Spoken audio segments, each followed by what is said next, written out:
વિદ્યાર્થી મિત્રો, નવરચના માધ્યમિક શાળાની યુટ્યુબ ચેનલ પર ફરી વખત તમારું સ્વાગત છે।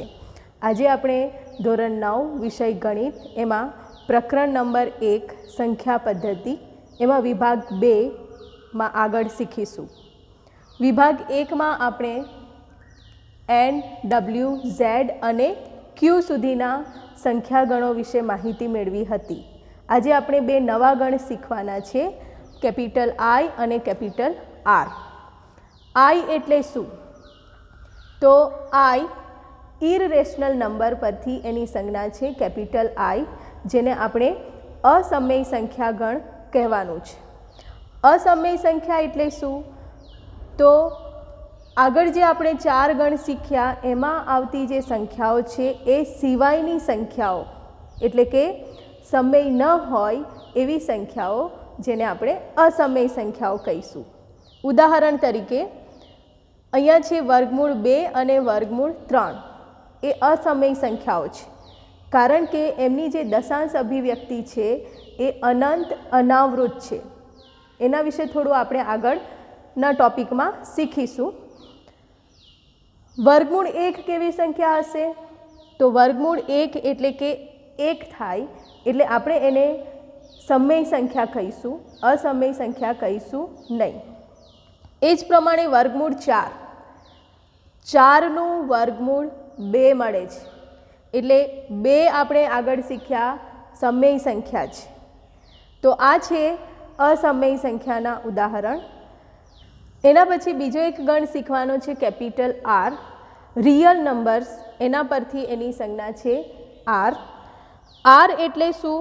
વાસ્તવિક સંખ્યા ગણ, સૌથી મોટો ગણ છે। આગળ જે આપણે 5 ગણ શીખ્યા એમાં આવતી બધી જ સંખ્યાઓ, ટૂંકમાં બધા જ પ્રકારની સંખ્યાઓ વાસ્તવિક સંખ્યાઓમાં આવશે। એને ગાણિતિક સ્વરૂપમાં લખીશું Q યોગ I। સમય સંખ્યાઓ અને અસમય સંખ્યાઓના જથ્થાને અથવા સંગ્રહને આપણે વાસ્તવિક સંખ્યા ગણ કહીશું। અસમય સંખ્યાઓ અને વાસ્તવિક સંખ્યાઓ વિશે આપણે સંખ્યા રેખા પર થોડીક હજી માહિતી મેળવી લઈએ। હવે અહીં એક મેં રેખા દોરી છે, એના ઉપર સંખ્યાઓ લખી છે એટલે આપણે એને કહીશું સંખ્યા રેખા। હવે આ રેખા ઉપર અસંખ્ય બિંદુઓ આવેલા છે અને દરેક બિંદુ, સંખ્યા રેખા પરનું દરેકે દરેક બિંદુ વાસ્તવિક સંખ્યા દર્શાવે છે, કારણ કે આપણે શીખ્યા વાસ્તવિક સંખ્યા એટલે બધા જ પ્રકારની સંખ્યાઓ। એટલે સંખ્યા રેખા પર અહીં અમુક સંખ્યાઓ મેં દર્શાવેલી છે, 0, 1, 2, 3, 4 અનંત સુધી। આ સંખ્યાઓને આપણે ધન પૂર્ણાંક સંખ્યાઓ પણ કહીએ છીએ। એને મેં વર્ગમૂળના સ્વરૂપમાં લખવાનો પ્રયત્ન કર્યો છે।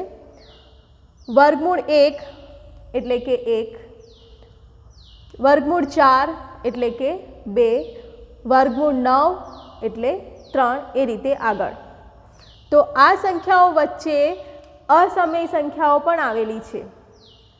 વર્ગમૂળ 1 પછી અસમય સંખ્યા આપણને મળશે વર્ગમૂળ 2, વર્ગમૂળ 3, વર્ગમૂળ 4 એ ફરી એક સમય સંખ્યા મળી। વર્ગમૂળ 4 પછી ફરી અસમય સંખ્યા મળશે વર્ગમૂળ 5, વર્ગમૂળ 6, વર્ગમૂળ 7, વર્ગમૂળ 8। કેવી સંખ્યાઓ કહેવાશે? અસમય સંખ્યાઓ। અને પછી જે સંખ્યા મળે છે વર્ગમૂળ 9, એ કેવી સંખ્યા કહેવાશે? સમય સંખ્યા। તો આ રીતે આપણે અસમય સંખ્યાઓ સંખ્યા રેખા પર મેળવી શકીએ છીએ। ધારો કે આપણને પૂછવામાં આવે કે વર્ગમૂળ 20 કેવી સંખ્યા છે, તો તમે અહીંયા જોઈ શકો વર્ગમૂળ 20 ક્યાં આવશે? વર્ગમૂળ 16 અને વર્ગમૂળ 25ની વચ્ચે। હવે વર્ગમૂળ 20 એ અસમય સંખ્યા કહેવાશે, કારણ કે અહીંયા વર્ગમૂળ 16 એ સમય સંખ્યા છે અને વર્ગમૂળ 25 એ પણ સમય સંખ્યા છે। અહીં એક પ્રશ્ન છે, શું દરેક ધન પૂર્ણાંકનું વર્ગમૂળ અસમય હોય છે? ધન પૂર્ણાંક કઈ કઈ છે? 1, 2, 3, 4, 5, 6 એ ધન પૂર્ણાંક સંખ્યાઓ છે। એમનું વર્ગમૂળ કેવું છે જોઈએ?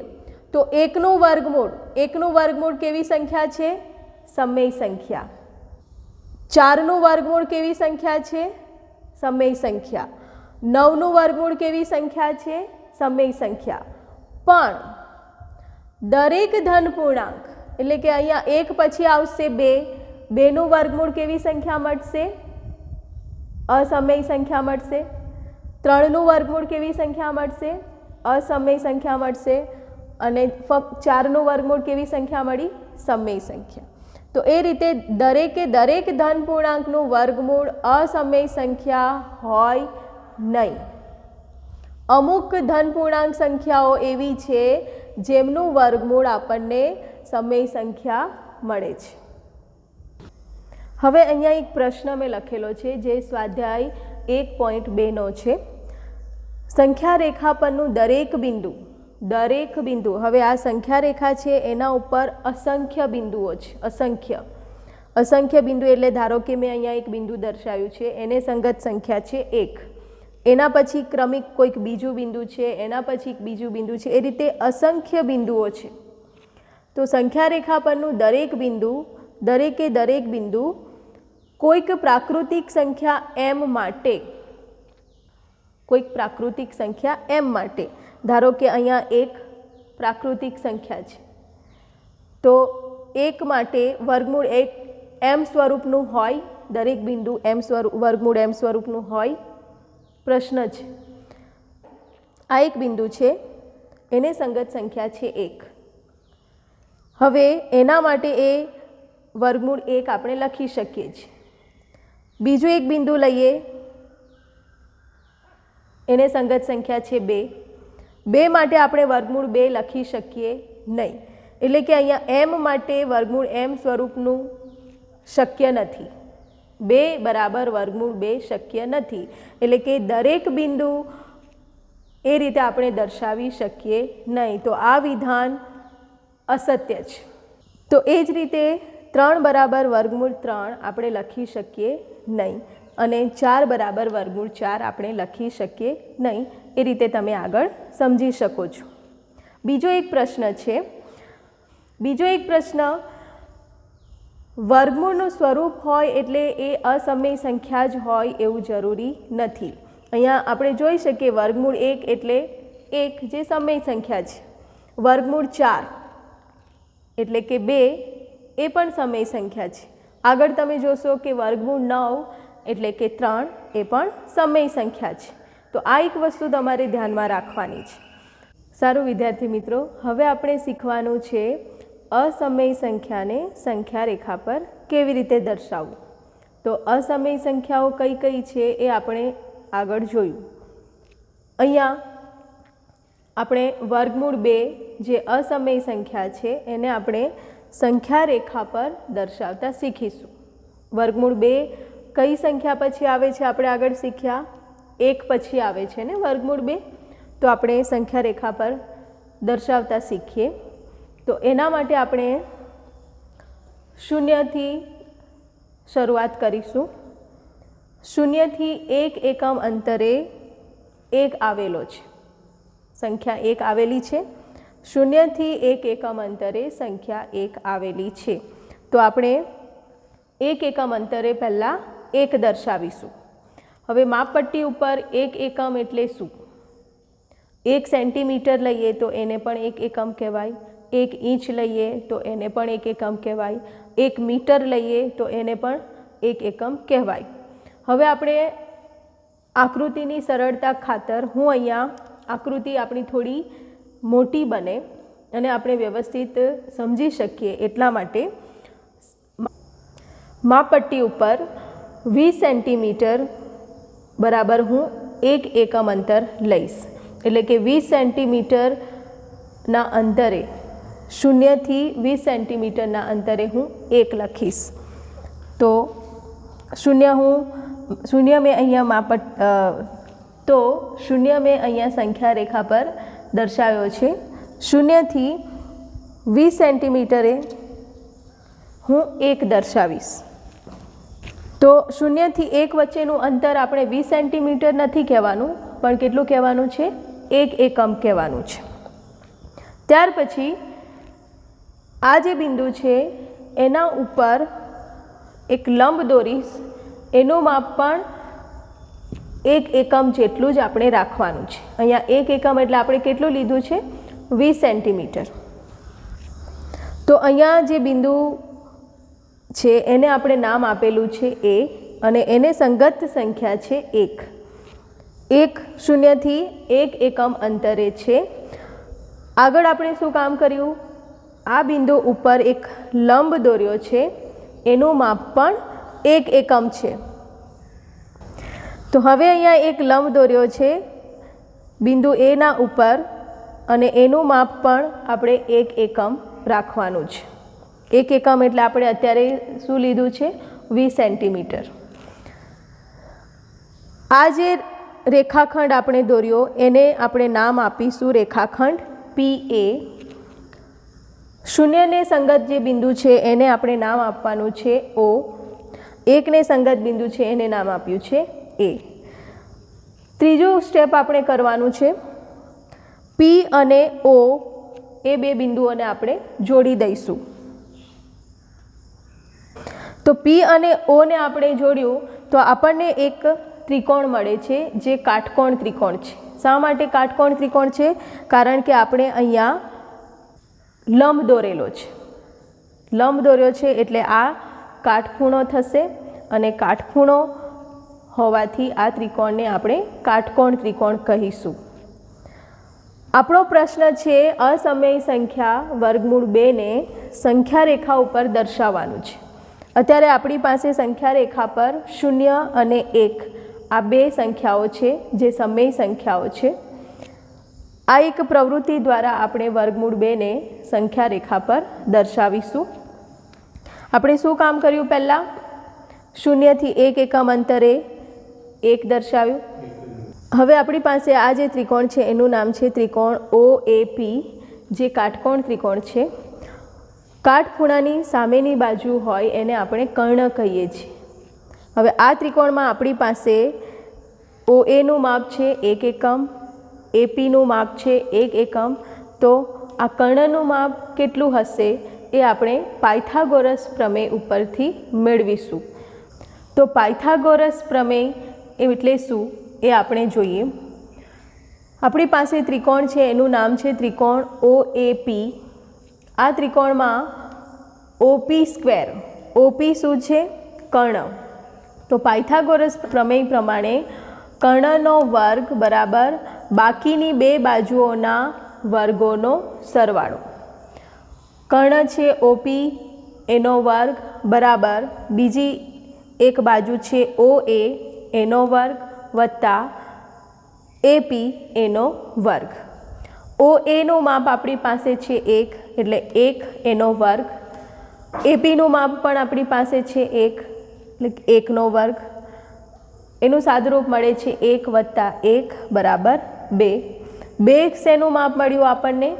OP² નું. આપણને OP નું માપ જોઈએ છે તો OP બરાબર મળશે વર્ગમૂળ 2. તો આપણને કર્ણ OP એનું માપ મળ્યું વર્ગમૂળ 2. તો હવે આપણી પાસે કર્ણનું માપ છે વર્ગમૂળ 2. આ વર્ગમૂળ 2 જે અસમય સંખ્યા છે જેને સંખ્યા રેખા પર આપણે દર્શાવવાનું છે. એના માટે હવે આપણે એક પરિકર લઈશું. પરિકરની ત્રિજ્યા O થી P નું માપ વર્ગમૂળ 2 છે. પરિકરની ત્રિજ્યા આપણે રાખવાની છે વર્ગમૂળ 2 જેટલી. O ને કેન્દ્ર લઈશું. P થી એક ચાપ દોરીશું સંખ્યા રેખાને છેદતો હોય એ રીતે, અને સંખ્યા રેખાને આ ચાપ જ્યાં છેદે છે એને આપણે કહીશું વર્ગમૂળ 2. તો અહીં આપણને અસમય સંખ્યા વર્ગમૂળ 2 મળે છે. વર્ગમૂળ 2 માટે આપણે બિંદુ છે એને નામ આપીશું કેપિટલ B. હવે આપણે સંખ્યા રેખા પર વર્ગમૂળ 3 ને દર્શાવતા શીખીશું. આપણી પાસે વર્ગમૂળ 2 છે. એ બિંદુ ઉપર આપણે ફરી 1 એકમનો લંબ દોરીશું. તો અહીં આપણે વર્ગમૂળ 2 એને સંગત બિંદુ જે B છે એના ઉપર આપણે એક લંબ દોર્યો છે જેનું માપ પણ 1 એકમ રાખ્યું છે અને એનું નામ છે QB. હવે આ ક્યુ જે છે એને ફરી આપણે બિંદુ ઓ સાથે જોડી દઈશું. તો અહીં ઓ ક્યુ આપણે દોરતા આપણને એક ત્રિકોણ મળે છે જેનું નામ છે ત્રિકોણ ક્યુ ઓ બી, અથવા આપણે કહી શકીએ ત્રિકોણ ઓ બી ક્યુ. આ લંબ હોવાથી આપણને આ ત્રિકોણ પણ એક કાટકોણ ત્રિકોણ મળે છે. આ ત્રિકોણમાં નીચેની જે બાજુ છે, બાજુ ઓ બી, એનું માપ છે વર્ગમૂળ 2. ઓથી બીનું માપ છે વર્ગમૂળ 2 અને બીથી ક્યુનું માપ આપણે લીધું છે 1. આ બંને માપનો ઉપયોગ કરીને આપણે કર્ણ ક્યુ ઓનું માપ શોધીશું. તો ત્રિકોણ ઓ બી ક્યુ માટે આપણે પાયથાગોરસ પ્રમેય લાગુ કરીએ. એમાં પાયથાગોરસ પ્રમેય પ્રમાણે કર્ણનો વર્ગ બરાબર બાકીની બે બાજુઓના વર્ગોનો સરવાળો. કર્ણ છે ઓ ક્યુનો વર્ગ બરાબર બાજુ છે ઓ બીનો વર્ગ વત્તા બીજી એક બાજુ છે બી ક્યુ એનો વર્ગ. ઓથી બીનું માપ આપણે લીધું છે વર્ગમૂળ 2 એનો વર્ગ વત્તા બી ક્યુનું માપ આપણે લીધું છે 1નો વર્ગ. વર્ગમૂળ 2 અને એનો વર્ગ એટલે શું થશે? ફક્ત 2 થશે વત્તા 1નો વર્ગ 1. 2 વત્તા 1 મળે છે 3. કોનું માપ મળ્યું આપણને? ઓ ક્યુ સ્ક્વેરનું મળ્યું. આપણને માપ જોઈએ છે ઓ ક્યુ, તો ઓ ક્યુનું માપ મળશે આપણને વર્ગમૂળ 3. વર્ગમૂળ 3 કોનું માપ છે? કર્ણનું માપ. તો પાયથાગોરસ પ્રમેય પરથી આપણે ઓથી ક્યુનું માપ મેળવ્યું વર્ગમૂળ 3. આ વર્ગમૂળ 3ને આપણે સંખ્યા રેખા પર ફરી દર્શાવતા શીખીએ. તો ફરી એના માટે પરિકર લઈશું. પરિકરની ત્રિજ્યા ઓથી ક્યુ સુધીની એટલે કે વર્ગમૂળ 3 જેટલી ત્રિજ્યા રાખીશું. ફરી ઓને કેન્દ્ર લઈને ક્યુ પરથી એક ચાપ દોરીશું જે સંખ્યા રેખાને છેદતો હોય. આ ચાપ સંખ્યા રેખાને જે બિંદુ આગળ છેદશે એ બિંદુ આપણું કહેવાશે વર્ગમૂળ 3. તો આ રીતે આપણને અસમય સંખ્યા વર્ગમૂળ 3 સંખ્યા રેખા પર મળે છે. એ રીતે આગળ આપણે ઘણી બધી અસમય સંખ્યાઓ આપણે દર્શાવી શકીએ છીએ. તો એ રીતે આપણને વર્ગમૂળ 3 પછી મળશે વર્ગમૂળ 4, જે વર્ગમૂળ 4 એટલે શું કહેવાશે?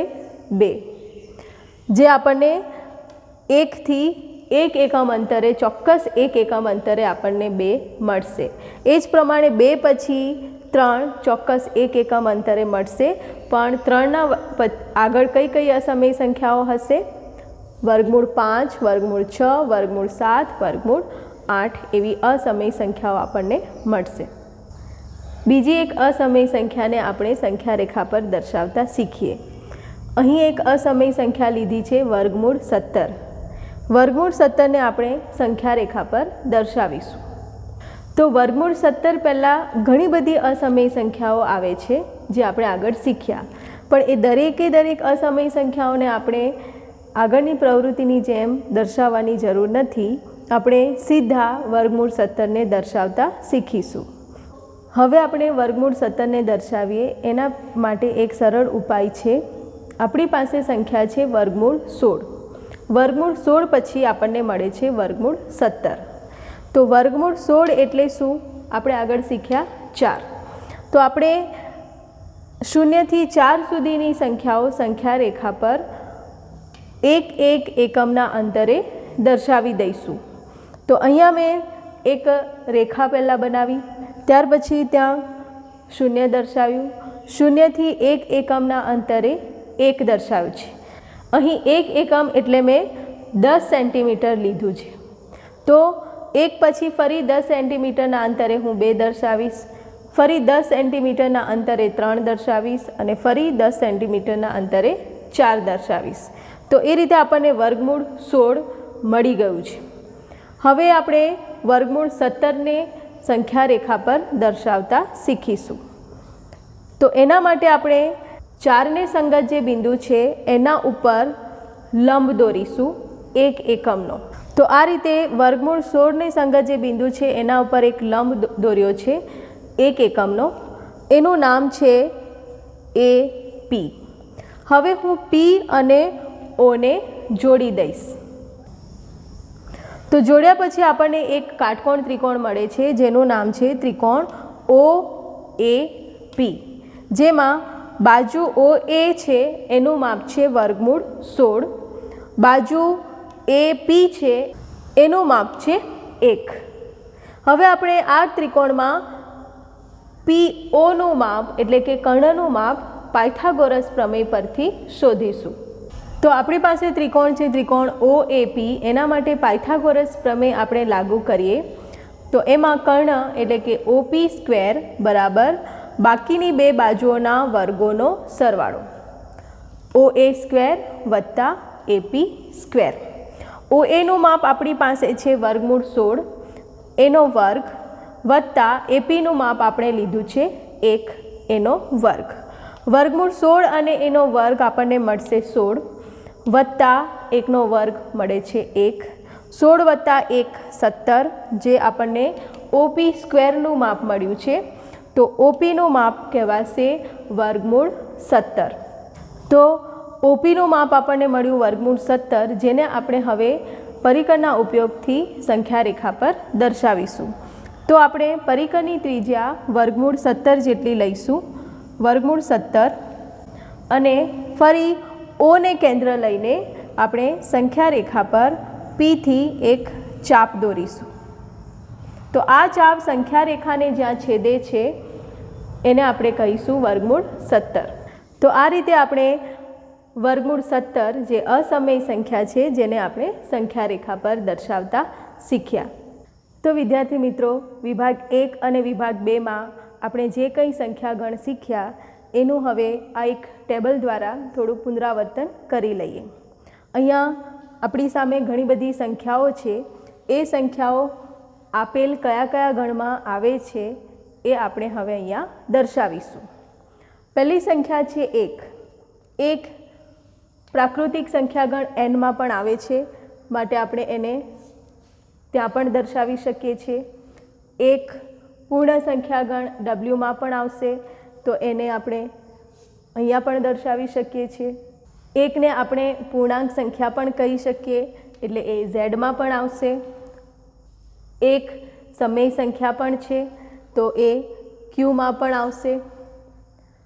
અસમય સંખ્યાગણ 1 એમાં આવશે નહીં, માટે આપણે એને અહીંયા દર્શાવીશું નહીં. વાસ્તવિક સંખ્યાગણ R, જે સૌથી મોટો ગણ છે, એમાં બધા જ પ્રકારની સંખ્યાઓનો સમાવેશ થયેલો છે, માટે 1 એ વાસ્તવિક સંખ્યા પણ કહેવાય. બીજું એક ઉદાહરણ છે અહીંયા 0. આપણને ખબર છે પ્રાકૃતિક સંખ્યાઓ 1 થી શરૂ થાય છે, એમાં 0નો સમાવેશ થતો નથી, એટલે અહીંયા એનમાં 0 આવશે નહીં. ત્યાર પછી હોલ નંબર્સ, પૂર્ણ સંખ્યાગણ 0 થી શરૂ થાય છે, તો 0 પૂર્ણ સંખ્યાગણ ડબલ્યુમાં આવશે. પૂર્ણાંક સંખ્યાગણમાં પણ આવશે. 0 એ સમય સંખ્યા પણ છે. 0ને આપણે અસમય સંખ્યાગણમાં સમાવેશ કરેલો નથી, એટલે અહીંયા આપણે એને દર્શાવીશું નહીં. ફરી વાસ્તવિક સંખ્યા ગણ એટલે બધા જ પ્રકારની સંખ્યાઓ એમાં સમાવેશ કરેલો છે, તો 0 એ વાસ્તવિક સંખ્યા ગણમાં પણ આવશે. બીજું એક ઉદાહરણ છે વર્ગમૂળ 2. અત્યારે જ આપણે વિભાગ 2માં શીખ્યા એ પ્રમાણે વર્ગમૂળ 2 પ્રાકૃતિક સંખ્યા નથી, પૂર્ણ સંખ્યા પણ નથી, પૂર્ણાંક સંખ્યા પણ નથી, સમય સંખ્યા પણ નથી. તો વર્ગમૂળ 2 આપણે શેમાં સમાવેશ કરેલો છે? સમય સંખ્યામાં. તો વર્ગમૂળ 2 અસમય સંખ્યા હોવાથી એને આપણે કેપિટલ I અસમય સંખ્યા ગણમાં મૂકીશું, અને વાસ્તવિક સંખ્યા ગણમાં બધા જ પ્રકારની સંખ્યા હોવાથી એ અહીંયા તો આવશે જ. ચોથું ઉદાહરણ છે -3. આપણને ખબર છે પ્રાકૃતિક સંખ્યાઓ 1થી શરૂ થઈને 1 2 3 4 અનંત સુધીની સંખ્યાઓ હોય છે, એટલે -3 પ્રાકૃતિક સંખ્યા ગણમાં નથી, પૂર્ણ સંખ્યા ગણ ડબલ્યુમાં પણ નથી, પૂર્ણાંક સંખ્યા ગણમાં -3 આવે છે, માટે અહીંયા આપણે એને દર્શાવીશું. સમય સંખ્યા -3 કહેવાય છે, એટલે આપણે અહીંયા પણ એને દર્શાવીશું. ફરી -3 અસમય સંખ્યા નથી, બધા જ પ્રકારની સંખ્યા વાસ્તવિક સંખ્યા છે. બીજું એક ઉદાહરણ છે 4/2. હવે 4/2 એટલે શું? 2, બરાબર. તો આ એક સંખ્યા છે, એ આપણા માટે શું છે? 2. તો 2 એ એનમાં છે, ડબલ્યુમાં પણ છે, ઝેડમાં છે, ક્યુમાં પણ છે, અસમય સંખ્યા ગણમાં નથી, અને એ વાસ્તવિક સંખ્યા તો છે જ. હજી એક આપણી પાસે ઉદાહરણ છે 5.2. 5.2. 5.2 એ અપૂર્ણાંક સંખ્યા છે, જે એન, ડબલ્યુ અને ઝેડમાં આવેલી નથી. એ સીધો શેમાં સમાવેશ થશે? એનો સમય સંખ્યા ગણમાં. તો એનમાં એને નથી દર્શાવવાનું, ડબલ્યુમાં નથી, ઝેડમાં નથી. 5.2 કેવી સંખ્યા કહેવાશે? સમય સંખ્યા. ફક્ત 5.2 અસમય સંખ્યા નથી, પણ વાસ્તવિક સંખ્યા તો છે જ. અને છેલ્લું એક ઉદાહરણ જોઈ લઈએ, વર્ગમૂળ 4. ફરી યાદ કરો, વર્ગમૂળ 4 એટલે શું છે? 2. 2 કયા કયા ગણમાં આવેલું છે એ તમે અહીંયા દર્શાવી શકો છો. તો આ રીતે વિભાગ 1 અને વિભાગ 2માં આપણે સંખ્યાઓના પ્રકાર શીખ્યા. આના આધારે હવે તમારે સ્વાધ્યાય 1.2 સ્વપ્રયત્ને કરવાનું છે. Thank you.